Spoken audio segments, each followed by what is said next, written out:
오늘 하나님을 경험하는 삶 11번째 시간, 하나님은 교회를 통해 말씀하신다라는 주제로 은혜 나누도록 하겠습니다. 여러분, 이렇게 한번 상상을 해보겠습니다. 우리의 그 몸과 또 우리의 신체 기관이 서로 소통이 가능하고 또 서로 말을 할 수 있는 상황이 됐다라고 한번 상상을 해보세요.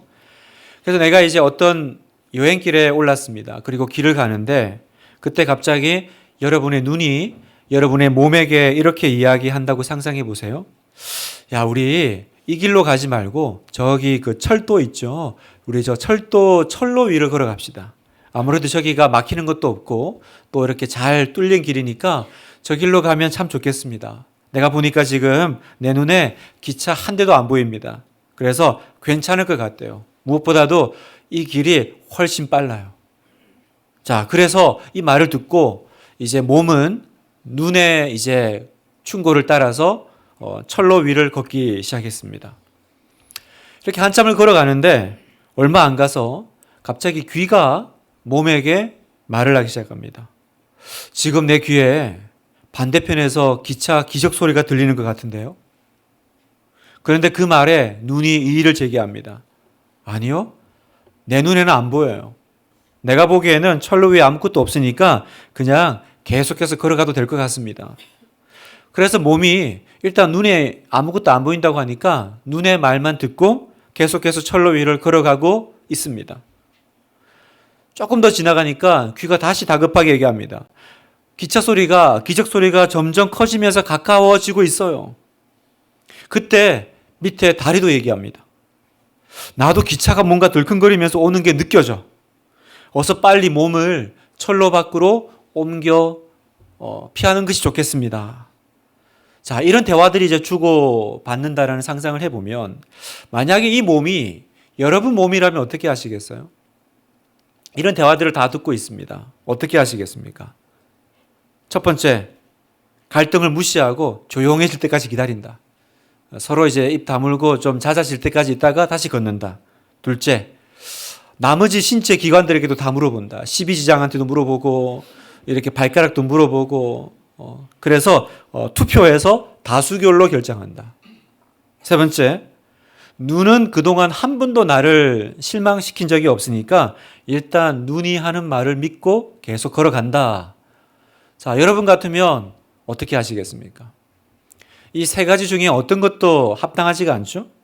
당연히 지금 해야 될 일은 지금 이 것들을 빨리 느낄 수 있는 이 신체 기관, 지체들의 말을 듣고 가능한 빨리 철로에서 나와서 그 말이 사실인지 아닌지를 살피는 것이 현명하고 지혜로울 거예요.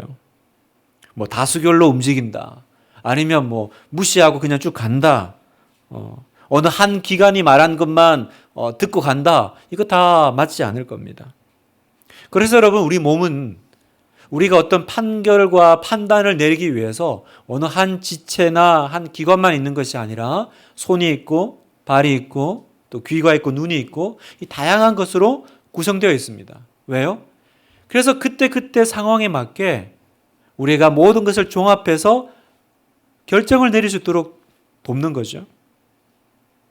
제가 왜 이 이상한 상상 이야기를 드리냐면 여러분, 하나님이 마치 우리 몸에 여러 기관들을 주셔서 우리가 현명한 판단을 내릴 수 있도록 하신 것처럼요. 하나님은 그리스도의 몸 된 교회에도 여러 지체를 주셔서 또 그 몸 안에서 교회가 바른 결정을 해나가고 또 그 몸 안에 붙어 있는 지체들이 잘못된 길로 어긋나지 않도록 하나님께서 만드셨다라는 것입니다.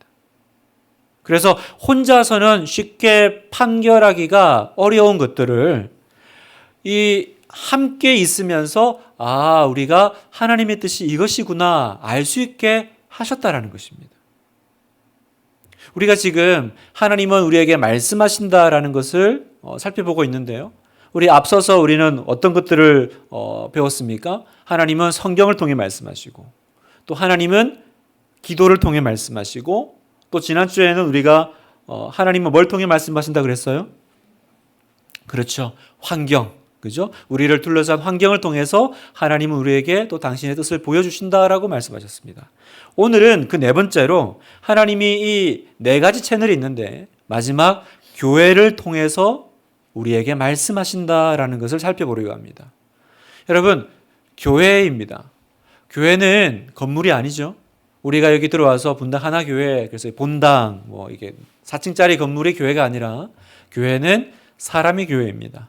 공동체가 교회입니다. 그래서 교회를 통해 말씀하신다라는 건 다시 말해서 다른 성도들을 통해서 교회 공동체를 통해서 하나님은 말씀하신다라는 뜻입니다. 자, 이 부분을 오늘 우리가 한번 살펴보려고 하는데요. 여러분, 오늘날 이 현대 교회, 오늘날 우리가 요즘 한국 교회에 문제점이 있다면 너무 개인 신앙이 충만하다라는 것입니다. 우리가 그렇게 배우죠. 다 신앙은 하나님과 1:1 관계야. 그래서 중간에 아무도 필요 없어. 내가 중보자 대신 우리의 오로지 유일한 중보자 대신 예수님을 통해서 내가 길이요 진리요 생명이라고 하셨으니까 우리는 예수님 통해서 하나님 만나죠. 그래서 우리는 가톨릭처럼 어떤 신부님을 만나서 고해성사를 한다든지 아니면 성인들, 그 성인들을 왜 그렇게 중요시하냐 했더니 그렇다고 하더라고요. 그 성인들이 우리보다 하나님하고 조금 더 가깝기 때문에, 그래서 그분들을 통하면 우리 기도가 좀 더 잘 상달되지 않겠느냐. 그래서 예수님하고 가장 가까운 사람 중에 가까운 사람이 누굴까요? 그렇죠. 아무도 대답 안 했지만 전 들었습니다. 성모 마리아죠. 네. 그래서 이게 이 마리아를 그렇게 중요하게 여깁니다. 왜냐하면 여러분, 우리도 엄마가 어쨌든 아들하고 딸하고 가장 가깝잖아요. 그래서 아빠한테 말하려면 혹은 아이들에게 말하려면 항상 엄마를 통하면 빨리빨리 진행이 되는 것처럼 아마 그렇게 생각하는 것 같아요. 마리아를 통해서, 왜? 마리아는 예수님 어머니시니까. 그래서 마리아를 통해서 이렇게 기도를 해야 되고 또 그 기도는 내가 혼자 하는 것보다 더 효과적이고 신속할 거다라고 믿는 것입니다. 그래서 성모 마리아 그러면서 마리아를 뭔가 이렇게 우리 성경적으로 맞지 않는 개념이죠. 교리를 따라서 그렇게 우상시합니다. 그런데 여러분, 우리는 그런 어떤 중간 채널이나 도움이 필요치 않습니다. 우리는 모두 다 예수님을 믿음으로 만민 제사장이라고 하죠. 다 하나님 앞에서, 내가 하나님 앞에서 직접 나아갈 수 있는 권리와 또 권세를 얻었습니다. 베드로전서 2장 9절에 보니까 같이 한번 읽어볼까요? 시작. 그러나 너희는 택하신 족속이요 왕같은 제사장들이요 거룩한 나라요 그의 소유가 된 백성이니. 너희는 택하신 족속이요, 또 뭐라 그러세요? 왕같은 제사장이요. 누가요? 바로 여러분들이. 여러분의 신분이, 여러분의 자리가 그렇다라는 겁니다.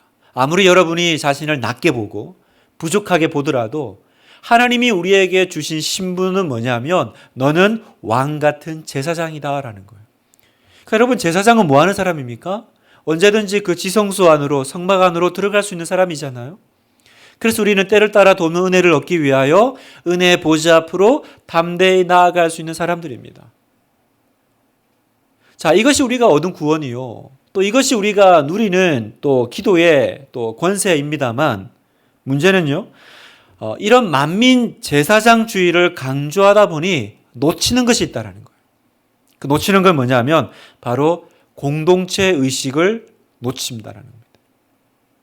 하나님 앞에 개인 신앙을 가지고 나아갈 수 있고 또 내가 하나님을 개인적으로 만난다고 생각하다 보니까 하나님이 우리에게 주시는 이 교회 공동체를 향한 마음이 사라져버리는 것입니다. 그리고 꼭 그게 중요한가? 교회가 중요한가? 내가 꼭 이렇게 어떤 사람들 속에 있어야 되는가? 난 지금 예배 드릴 수 있잖아. 난 지금 하나님께 기도할 수 있잖아. 또 하나님 나 만나 주시잖아. 그런데 내가 꼭 그 안에 이렇게 들어가야 되냐? 그래서 요즘은 큰 교회가 인기가 있죠.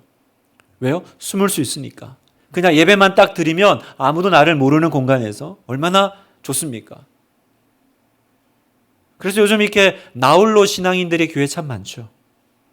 와서 예배만 딱 드리고 그 다음에는 이렇게 자유롭게 누구하고도 이렇게 엮이지 않는 그런 나홀로 신앙하시는 분들이 특히나 코로나 이후로 더 많아진 것 같아요. 여러분, 우리가 코로나 때는 뭐 어쩔 수 없이 그렇게 한 거잖아요. 그래서 우리가 줌으로 예배드리고 또 온라인으로 예배드리고 또 집에서 혼자 예배드리기도 했습니다. 그런데 여러분, 이제는 굳이 그럴 필요가 없잖아요. 그럴 필요가 없음에도 우리가 그게 너무 편해져 버린 거죠. 요즘은 그러더라고요. 주일학교도 교회 안 오고 메타버스에서 만나자. 그 메타버스가 그 인터넷에 이렇게 가상 공간에다가 아바타 모습으로 해서 들어가는 거예요. 그래서 그때 코로나 때 조금 유행했습니다. 수련회도 메타버스에서 수련회 하는 거예요. 그래서 메타버스에 폼이 들어가 보면 아바타들이 한 100명 앉아 있으면 거기서 이제 목사님 아바타가 이렇게 막 타이핑이 올라와요.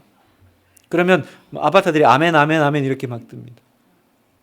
저는 그걸 보면서 성령이 만장에 임재하시면 아바타 위에 임하시는 건지 아니면 집에 있는 나한테 임하는 건지 그게 항상 궁금했어요. 어쨌든 야, 이제는 그런 시대가 됐어 라고 했고, 또 실제로 우리가 해보니까 참 편해요. 얼마나 편하고 좋습니까? 깔끔하게 내가 뭐 주차 사람들 엮이고 그럴 필요도 없잖아요. 그래서 집에서 이렇게 경건하게 예배드리는 분들이 많습니다. 그러나 여러분, 팩트는, 진리는 뭐냐? 하나님은 예수님을 교회의 머리로 세우시고 그 다음 우리를 그 몸된 교회의 각 지체로 두셨다라는 것이 팩트입니다. 무슨 말이냐면 이게 교회라는 거예요. 교회는 건물이 아닙니다. 교회는 어떤 아바타들의 모임이 아닙니다. 교회는 바로 사람과 사람들이 만나서 그리스도 안에서 한 몸을 이루어가는 이 과정, 그죠? 이 한 몸이 교회라는 것입니다. 그래서 하나님 우리를 상호 의존적인 존재로 만드셨어요. 여러분, 하나님은 우리의 신앙을요, 절대로 혼자 독립군처럼 만들지 않으셨습니다. 상호 의존적이라는 말은 우리는 반드시 누군가를 필요로 하고 누군가의 도움을 받아야만 살 수 있는 존재다라는 것입니다. 그래서 하나님께서는 우리 한 지체의 부족함을 다른 지체들을 통해서 채우게 하셨어요. 모든 것을 다 갖추고 있는 지체는 없습니다. 하나님이 함께 한 몸 안에 두심으로써 한 사람의 부족한 것을 다른 사람의 강점을 가지고 채워나가면서 그러면서 온전해지고 성장하는 교회 공동체로 우리를 부르셨다는 것입니다. 그리고 그 일을 더 잘할 수 있도록 하나님께서 도와주시는 것이 있는데 그게 뭐냐? 바로 성령의 은사라는 거예요. 여러분, 우리가 성령의 은사를 사모하죠. 성경에는 여러 가지 은사가 있지 않습니까? 여러분, 하나님께서 성령의 은사를 왜 주시냐? 잘 아셔야 돼요. 여러분, 성령의 은사는 반드시 내가 섬기는 공동체를 위해 주신 거예요. 나 개인을 위해 주시는 것이 아닙니다, 여러분. 성령의 은사는 내가 다른 사람, 다른 지체를 더 잘 섬길 수 있도록 하나님이 주시는 선물입니다. 그래서 고린도전서 12장 7절에 보면 각 사람에게 성령을 나타내심은 유익하게 하려 하심이라. 성령의 은사입니다. 성령의 은사를 주시는 이유는 우리가 그 은사 선물을 통해서 다른 사람을 복되게 하고 섬기고 유익하게 하려고. 그러니까 여러분, 제가 지금 무슨 말씀을 드리고 있냐면 지금 우리는 교회론을 배우고 있는 거예요. 여러분, 이 교회론, 교회가 뭐냐라는 걸 제대로 알지 못하면요, 신앙생활이 굉장히 흔들립니다. 내가 교회를 다닌다, 내가 교회가 된다, 우리가 교회다, 이게 뭔지를 헷갈려 하면요, 신앙생활이 엉망이 됩니다. 중심을 못 잡아요. 여러분, 다시 정리해 드립니다. 교회는 건물이 아닙니다. 교회는 메타버스가 아닙니다. 교회는 혼자 단독 신앙은 더더욱 아닙니다. 교회는 반드시 사람이며 교회는 공동체라는 거예요. 그래서 우리 교회의 비전도요, 첫 번째가 예수님과 내가 단독자로 만나는 거잖아요. 예수님과 하나 되는 거. 두 번째가 뭡니까? 예수님이 사랑하신 성도와 하나 되는 거. 이게 우리 교회 두 번째 비전이에요. 많은 분들이 이걸 놓쳐요. 내가 예수님과 하나 되고 은혜 받고 그건 좋은데 내가 사랑해야 될 사람이 없는 신앙인들이 있습니다. 내 은사와 재정과 또 재능을 가지고 내가 섬기고 부대끼고 때로는 아파하고 그 대상이 없는 분들이 있어요. 우리 교회는 그걸 두 번째 기둥으로 삼는 거예요. 내가 예수님과 하나 되고 예수님을 사랑할 뿐만 아니라 성도는요, 교회는요, 예수님이 사랑하신 그 사람을 사랑하고 하나 되고 섬기는 공동체다는 것입니다. 그 영국에 그 알리스터 맥그레스라고 하는 유명한 목사님이자 신학자가 있습니다. 이분이 굉장히 똑똑한 분이에요. 그래서 뭐 박사학위를 굉장히 일찍 받고요. 그 리차드 도킨슨이라고 유명한 사람 있잖아요. 만들어진 신 그러면서 굉장히 유명한 안티 과학자가 있잖아요. 그 사람의 글과 책에 조목조목 이렇게 뭡니까 논리적으로 반박할 수 있는 신학자입니다. 그러니까 굉장히 똑똑하죠. 그러니까 굉장히 똑똑하고 이분이 예수님도 어떻게 믿었냐면 박사과정 하다가 그냥 성경 읽다가 그냥 하나님을 만난 거예요. 그러니까 내가 신앙생활도 그렇게 시작을 했고 또 본인이 너무 명석하고 똑똑하니까 혼자서 성경 연구하고 책 읽고 하면서 충분히 알겠는 거예요. 그래서 이분 안에 뭐가 있었냐면 난 교회는 필요 없는 것 같은데 그건 조금 도움이 필요한 사람들은 가지만 나는 혼자서도 충분히 잘할 수 있을 것 같아. 그렇게 생각하며 신앙생활 하다가 어느 순간 이렇게 신앙의 막다른 골목에 탁 들어간 거예요. 갑자기 영적 침체가 온 거죠. 어떻게 해도 여기서 잘 안 빠져나가집니다. 그런데 이분이 바로 오늘 우리가 읽었던 고린도전서 12장을 읽다가 하나님께서 눈을 열어주신 거예요. 아, 내가 잘못 생각했다라는 거예요. 내가 잘못 판단했다라는 것을 깨닫습니다. 자, 이분이 고린도전서 12장 우리가 아까 한 몸이요 지체요 막 읽었잖아요. 그걸 읽고는 어떻게 이제 묵상을 했냐면 제가 이분의 그 글을 화면에 좀 부탁드렸는데요. 제가 읽겠습니다. 그 비유, 다시 말해서 그리스도의 몸이라고 하는 그 비유에는 모든 그리스도인은 마땅히 서로 주고받아야 한다는 개념이 분명히 들어있다. 내 신앙에는 이제 본인 얘기입니다. 다분히 개인적인 성향이 강했고 나는 남한테서 아무것도 받을 필요가 없다는 듯 구는 영적 독불장군이었다. 나는 다른 사람들로부터 배울 수 있다는 것을 하나님의 은혜로 깨달으면서 어떻게 됐어요? 돌파구가 열렸다는 거예요. 내 주변에서 신앙의 길을 걷는 사람들과 이미 그 길을 마친 사람들이 내게 그들의 통찰과 지혜를 전해주었다. 영적 자기 충족에 대한 내 믿음. 무슨 말이냐면 혼자서 잘할 수 있다는 거예요. 나는 스스로 혼자서 충만하게 신앙생활을 할 수 있다는 것은 사실은 자기 기만에 지나지 않았음을 나는 깨달았다. 결론입니다. 다른 사람들의 삶 속에 나타난 하나님의 역사를 듣고 누리는 것으로 큰 부를 얻을 수 있건만 나는 그 기만, 어떤 기만이에요? 나 혼자 할 수 있어 라고 하는 그 거짓말에 속아서 눈이 멀어서 그걸 몰랐다라는 거예요. 자, 이분이 언제 자기의 신앙의 돌파구가 열렸냐? 너무 똑똑해서 책도 읽고 연구도 하고 다 할 수 있는데 이상하게 안 뚫리는 것이 언제 뚫렸어요? 나를 둘러싼 다른 사람들의 그 기도와 조언과 그 사람들의 삶 가운데 나타나신 하나님 얘기를 듣다가 열렸다라는 거예요. 성도 여러분, 이게 우리에게 필요한 겁니다. 여러분, 우리가 예수님 믿고 구원받은 이후에 왜 하나님은 우리를 교회에 두셨을까? 왜 우리를 교회 속에 두셨을까요? 왜냐하면 교인 신자 한 사람 한 사람이 하나님께 구원을 얻고 그리고 하나님의 사람으로 만들어져 가고 성장해 나가는 데는요, 반드시 교회 공동체에 다른 사람들의 도움이 필요하기 때문에 그렇습니다. 여러분 생각해 보세요. 마치 이렇게 방금 갓 태어난 아기가 있어요. 여러분 이 아기에게 가장 안전한 공간은 어디겠습니까? 막 태어난 아기예요. 당연히 가정이라고 하는, 가족이라고 하는 울타리 속에 있을 때 이 아기는 가장 안전하죠. 이 아이가 태어났을 때 우리가 이 아이의 신변과 이 아이의 상황을 좀 안심할 수 있는 건 뭘 확인하면 돼요? 얘는 부모가 있어? 얘는 자기 집이 있어? 얘는 이 병원에서 나오면 돌아갈 가정이 있어? 좀 부족한 부모일 수 있어요. 뭐 교과서에 나오는 그런 훌륭한 부모가 아닐 수 있어요. 또 집에 가면 지지고 볶는 동생과 형이 있을 수 있습니다. 형제들이 있을 수 있어요. 그렇다 할지라도 우리는 압니다. 그런 조금 부족하고 연약한 가족이랄지라도 이 아이는 그 가정과 가족 공동체 속에 있을 때 가장 안전하고 안심할 수 있는 거예요. 마찬가지로 신자는 교회 안에 있을 때 안전하고 안심할 수 있는 것입니다. 비록 우리 공동체가 뭐 성경에 나오는 완벽한 공동체요. 너무너무 훌륭한 직분자들과 또 내 마음과 정말 잘 맞는, 취향 맞는 그런 성도들이 아니다 할지라도 때로는 여기서 상처를 받고, 그죠?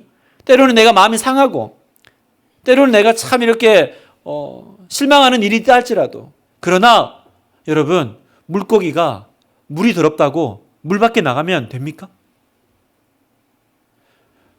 더럽거나 깨끗하거나 어쨌든 물고기에게는 물 속에 있는 것이 가장 안전하고 안심스러운 상황이라는 거예요. 에베소서 4장 16절 같이 한번 읽어보겠습니다. 자, 시작.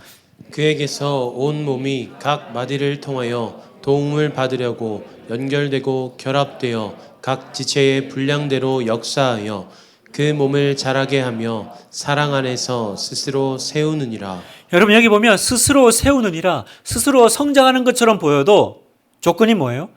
결합되고 연결되고, 그죠? 그럼으로써 우리가 역사하여 그 몸이 자라는 거예요. 여러분 연결되어 계십시오. 오늘 이 자리에도요, 여러분이 혼자 계시면 어떻게 이 정말 불금에 여기 나와서 이렇게 서진이에도 안 보고 또 뭘 안 볼까요? 하여튼 뭐 나 혼자 산다도 안 보고 여기 나와가지고 이렇게 기도할 수 있겠습니까? 내가 가면 거기에 내 옆에 누군가가 함께 기도할 거라는 걸 아니까, 그죠? 거기 가면 목사님이 있다라는 걸 아니까, 거기 가면 우리 다락방 식구들이 있다라는 걸 아니까, 지금 내 마음은 좀 눅눅해요. 영적으로 좀 영적인 습기가 좀 차 있어요. 기도가 좀 안 열려. 그러나 내가 그 자리에 가면, 그죠? 나의 모든 영적인 눅눅함이 다 사라지고 다시 불 붙을 거라는 우리 믿잖아요. 그래서 여기에 나오신 여러분이 너무 복된 자리에 계신 겁니다. 여러분 너무 귀하죠? 우리 옆에 분에게 인사하겠습니다. 내 옆에 계셔 주셔서 감사합니다. 내 옆에 계셔 주셔서 감사합니다. 네. 저도 제가 어떻게 설교를 하겠어요? 여러분이 앞에 앉아 계시니까 설교하지, 아무도 없는데 혼자 앞에 올라가서 무슨 얘기를 하겠습니까? 우리가 함께 있을 때 저는 여러분을 통해서 성장하고, 여러분은 저를 통해서 또 도전을 받고, 또 우리는 서로를 보면서, 그죠? 함께 그리스도의 장성한 분량에 이르게 될 것을 믿습니다. 여러분 교회를 사랑하시고, 교회는 공동체라는 것을 기억하시고, 혼자 가는 신앙인은 없어요. 혼자 집에서 인터넷 켜놓고 유튜브로 성령 받고 뜨거워진 사람 제가 본 적이 없습니다. 언제나 그 성령의 불은요, 공동체 속에. 그래서 마가의 다락방도 괜히 그런 게 아닐 거예요. 왜 모여서 기도하라고 하셨을까? 왜 각자 방에서 각자 집에서 기도하라 그러지 않고 다락방에 다 모여가지고 기도했을까? 처음에는 한 500명 정도 모인 걸로 알아요. 왜요? 예수님의 부활을 본 사람이 500명이니까 적어도. 그런데 우리가 알다시피 마가 다락방에는 몇 명 남아요? 120명 남죠. 그 120명 위에 성령이 임할 때, 여러분 성령님은요 120명 위에만 임하셨어요. 어쨌든 그 당시에는 함께 기도하다가 떨어져 나간 사람, 집에 있는데 혹은 길 가는데 임한 것이 아니라 어쨌든 모여있는 그 자리 가운데 성령께서는 임하셔서 불같이 역사하셨다는 걸 기억하십시오. 우리는 모여있을 때 힘이 있고요, 모여있을 때 불이 붙고요, 모여있을 때 그 공동체 가운데 성령께서 역사하십니다. 자, 그러면 이게 너무 중요하다는 걸 알았는데 오늘 우리의 주제는 또 하나, 이 교회를 통해서 하나님의 뜻을 알게 되고 하나님 말씀하신다는 거잖아요. 네 가지를 여러분에게, 5가지입니다. 5가지 원리를 여러분에게 설명드리겠습니다. 어떻게 우리는 교회를 통해 하나님의 뜻을 알 수 있을까? 하나님의 뜻을 교회를 통해서 아는 방법, 교회를 통해 하나님의 음성을 듣는 방법. 첫 번째, 몸된 교회에 반드시 붙어 있어야 한다는 거예요. 어쨌든 하나님의 뜻과 음성은 누구에게 임해요? 그리스도의 몸된 교회 속에 소속되어 있는 사람, 연결되어 있는 사람에게 하나님의 뜻이 임합니다. 여러분 생각해 보세요. 하나님은 이 시대 가운데 어쨌든 교회를 통해서 전도하시고 교회를 통해서 하나님의 일을 이루어 가십니다. 그런데 여러분이 그 몸된 교회와 분리되어 있다면, 그러면 여러분은 교회와 관련된 하나님의 뜻은 전혀 알 수가 없겠죠? 여러분이 알 수 있는 건 뭐예요? 지극히 개인적인 뜻만, 개인적인 기도만 응답받을 것입니다. 여러분, 나 혼자 신앙생활하는 사람이 1만 성도 파송 이런 거 감히 받을 수 있겠어요? 이건 내가 교회 속에 있을 때, 그죠? 특히나 교회 속에 이렇게 충만하게 연결되어 있을 때야 내가 정말 내 힘으로는 어떻게 하겠어요? 무슨 내가 다른 교회로 파송돼서 뭐 작은 교회를 섬기고 세우고, 그런데 내가 교회 안에 연결되어 있으니까 하나님께서 그 교회를 통해서 말씀하시는 그 큰 뜻, 그 하나님의 프로젝트들이 우리가 알게 되고 또 우리가 거기에 동참하게 되면서 하나님의 뜻을 알게 되는 거죠. 또 우리는요, 그 교회에 연결되어 있을 때 연결된 다른 지체들의 도움을 받습니다. 연결되어 있을 때 연결된 다른 지체의 도움을 받는 거예요. 여러분, 눈이 없는데 손이 어디를 만져야 되는지 알 수 있겠습니까? 여러분, 귀가 없는데 몸이 언제 반응해야 되는지, 언제 움직여야 되는지 알 수 있겠어요? 알 수 없어요. 그래서 우리는 항상 내 옆에 지체들, 다른 사람의 말에 귀를 기울이는 것이 필요합니다. 왜요? 혼자서는 정확한 판단을 내리는 것이 쉽지 않은 거예요. 다 눈이겠느냐? 다 귀겠느냐? 다 손이겠느냐? 그러시잖아요. 하나님께서 한 몸에 있게 하시고 또 그 몸에 연결된 다른 지체들을 통해서 하나님은 우리가 잘못된 길로 가는 것을 막아주신다는 거예요. 자, 두 번째, 지체는 서로 분쟁이 없어야 합니다. 자, 고린도전서 12장 25절에 보니까 몸 가운데 분쟁이 없고 오직 여러 지체가 서로 같이 돌보게 하셨느니라. 여러분, 그 지체 간의 원칙과 원리를 말씀하시는데 몸 안에서는요, 지체끼리는 서로 가르치는 것이 아니라 돌보게 하셨다라는 거예요. 가르치는 것이 아니라 돌보게 하셨다. 여러분, 우리가 몸 안에서 이렇게 사람들이 모여있다 보니까 아무래도 분쟁이 일어나죠. 다툼이 일어나죠. 그래서 다락방 안에서 섬기는 봉사부서에서 도와준다고 하는 것이 오히려 상처가 되기도 하고 마음에 이렇게 참 어렵게 만드는 일들이 생깁니다. 왜 그런 일이 생길까? 오늘 이 12장 25절의 말씀에 근거하면 왜 그런 일이 생겨요? 돌보는 것이 아니라 가르쳤기 때문에 그러는 거예요. 내가 다른 사람을 돕는다라는 것은 그 사람을 가르치라는 것이 아니라 내가 그 사람을 어떻게 도울까를 고민하는 겁니다. 우리는 함께 하나님 나라를 만들어가는 동역자들이잖아요. 그럼 어떻게 됩니까? 우리는 서로를 존중히 여겨야 되고 내가 뭔가를 하는 건 그 사람의 영혼을 살리고 격려하고 힘을 주기 위해서 하는 거야 됩니다. 근데 결과적으로 그것 때문에 우리 안에 분쟁이 일어나고 다툼이 일어나고 마음이 상한다면 우리가 그 지체들과의 관계 속에서 하나님의 뜻을 알기가 어려운 거예요. 그러니까 서로 하나님의 뜻을 알고자 교제하고 얘기하는 것들이 오히려 서로 더 이렇게 하나님의 뜻과 멀어지게 되는 그런 결과들이 왜 우리 안에 종종 없겠습니까? 오늘 이 말씀을 기억하십시오. 몸 가운데서 분쟁이 없고 여러 지체가 서로 같이 돌보게 하셨느니라. 돌보는 것입니다. 그리고 세 번째, 어떻게 하면 교회를 통해서 하나님의 뜻을 알 수 있을까? 영적인 리더의 도움을 받으십시오. 하나님은 우리를 교회에 두심으로 다른 성도들의 조언을 통해서 하나님의 뜻을 분명하게 이렇게 분별하도록 하시는데 특별히 영적인 리더를 통해서 하나님의 음성을 듣게 하십니다. 그 영적인 리더들이 누굽니까? 바로 교육자들이요, 또 여러분의 순자님들이요, 또 교사들이요, 그죠? 그래서 여러분, 교육자의 신방을 중요하게 여기십시오. 목사님들의 신방을 여러분이 귀하게 여기십시오. 여러분, 어떤 중대한 결정을 내릴 때요, 하나님과 좋은 관계 속에 있는 사람을 의뢰하시는 것이 필요해요. 누구랑요? 하나님과 좋은 관계 속에 있는 사람이 필요합니다. 하나님의 임재 가운데 머물러 있는 영적 지도자들이 필요해요. 그 영적 지도자들을 찾는 것이 필요합니다. 야고보서 5장 14절 15절을 보겠습니다. 너희 중에 병든 자가 있느냐? 그는 교회 장로들을 청할 것이요 그들은 주의 이름으로 기름을 바르며 그를 위하여 기도할지니라. 믿음의 기도는 병든 자를 구원하리니 주께서 그를 일으키시리라. 혹시 죄를 범하였을지라도 사하심을 받으리라. 아멘. 너희 중에 병든 자가 있느냐? 뭐 하래요? 내가 기도할 수 있잖아요. 그런데 여기서 또 특별히 하나 더 말씀하시는 것이 교회의 장로들을 청할 것이요. 교회 장로들은 누굽니까? 지금 시대로 하면 목사님들, 교육자들을 말하는 거죠. 왜 이게 필요합니까? 결국 우리는 그 영적인 그 리더십 안에서, 그리고 그 하나님의 임재 가운데 내가 같이 들어갈 때 내 믿음에 불이 붙는 거예요.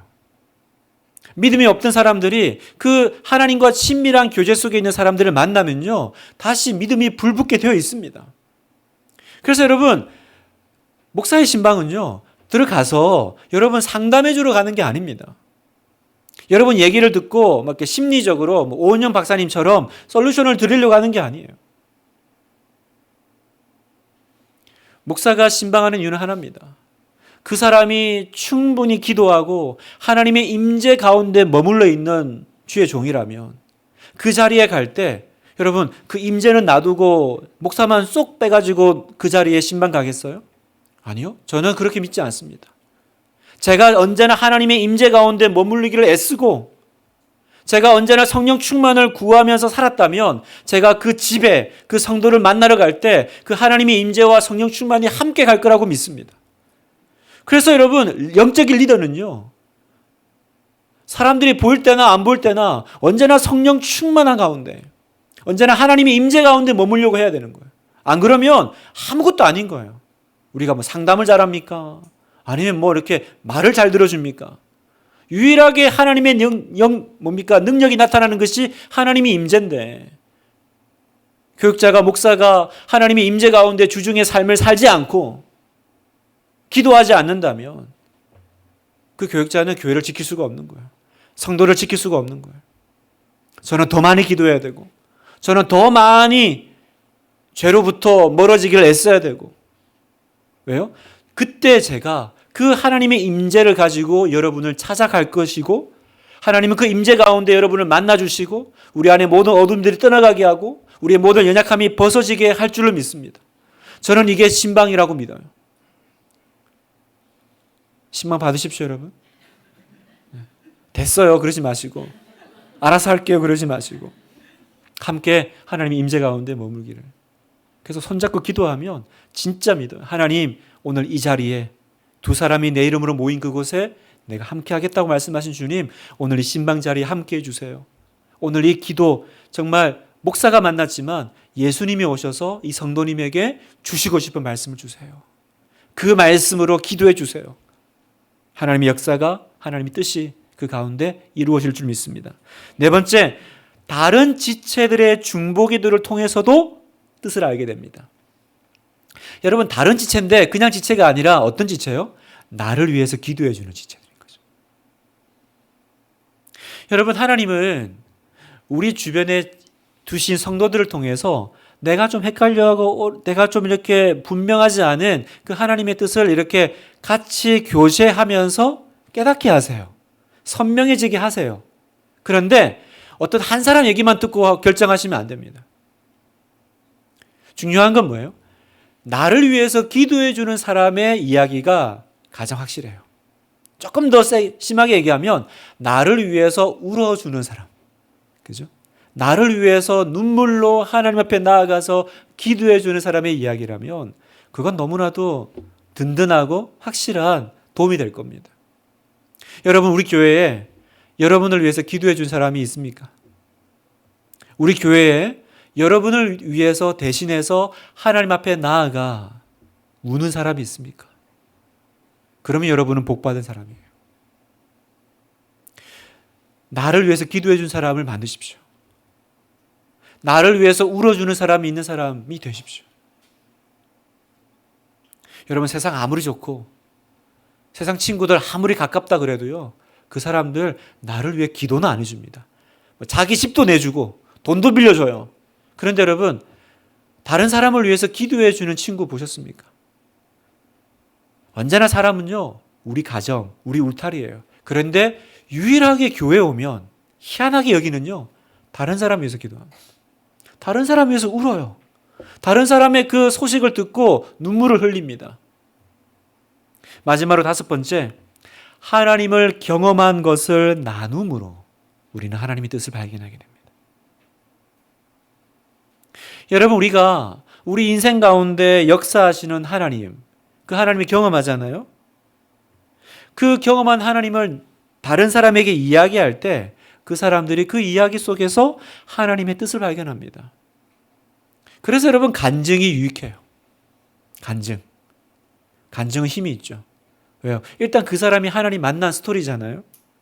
그런데 여러분, 간증은요, 어떤 유익이 있냐면 특별히 영적 침체에 빠진 사람을 일으키는 힘이 있어요. 그러니까 여러분이 만약에 내가 지금 뭔가 영적인 침체에 빠져 있고 막 이렇게 마음이 이렇게 뜨겁지가 않고 기도가 안 열리잖아요. 그때 여러분에게 도움이 되는 건 뭐냐면 하나님의 사람들의 하나님의 스토리를 듣는 거예요. 그 사람 속에 역사하셨던 하나님의 이야기를 들으면 내 안에 어떤 소망이 생겨요? 그 하나님이 나의 하나님이시니까. 아, 내 삶 가운데도 하나님이 그렇게 역사해 주시겠구나라고 하는 믿음이 들어오는 거예요. 그러니까 그 영적 침체에서 일어나는 거죠. 아까 제가 언급해 드렸던 알리스터 맥그레스의 말을 다시 재인용하면 다른 사람의 삶 속에 나타난 하나님의 역사를 듣고 누리는 것만으로도 큰 부를 얻을 수 있건만, 이 얘기입니다. 다른 사람의 삶 가운데 나타난 하나님의 역사를 듣는 것만으로도 우리는 살아난다는 거죠. 도무지 일어날 힘이 없습니까? 빨리 하나님의 사람을 찾아가십시오. 그리고 나에게 하나님의 이야기를 들려달라고 요청하십시오. 하나님이 당신을 어떻게 만나주셨는지, 당신이 지금 하나님과 어떤 교제 가운데 있는지 나에게 들려달라고 하십시오. 그 얘기를 듣는 과정 가운데 나도 모르게 다시 내 영혼이 솟게 되고 내 영혼에 다시 불이 붙을 겁니다. 말씀을 마무리합니다. 여러분, 하나님은 교회를 통해 말씀하십니다. 교회는 건물이 아니라 공동체와 사람입니다. 하나님은 바로 내 옆에 있는 사람들을 통해서 오늘 나를 만나주시고 하나님의 음성을 들려주신다는 것을 기억하십시오. 그래서 여러분, 성령님은 언제나 우리가 이렇게 예배 가운데, 우리가 다락방 가운데 공동체로 모여 있을 때 그때 성령께서 임재하신다는 걸 기억하시고요. 그리고 교회를 귀하게 여기십시오. 교회를 귀하게 여기십시오. 그리고 내 옆에 성도를 귀하게 여기십시오. 교회를 사랑하십시오, 여러분. 그러면 여러분은 언제나 하나님의 음성과 하나님의 뜻 안에서 벗어나지 않을 겁니다. 여러분 옆에 있는 사람들이 여러분이 떠내려가지 않도록 나를 잡아주고 이끌어 주실 줄 믿습니다.